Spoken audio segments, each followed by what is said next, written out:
বাদী যে তত্ত্ব, আদর্শবাদী তত্ত্ব, রাষ্ট্রের প্রকৃতি সম্পর্কে একাধিক তত্ত্ব আছে। উদারনীতিবাদী তত্ত্ব আছে,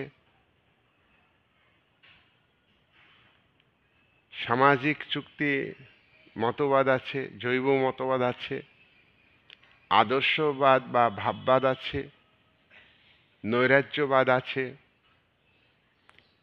মার্ক্সবাদ আছে। বিভিন্ন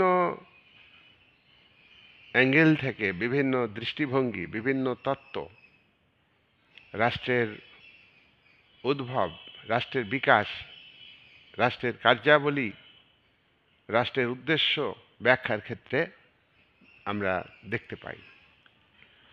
আজকের যে আলোচ্য বিষয় কর্তৃত্ববাদ, এক্ষেত্রে আমরা দেখব যে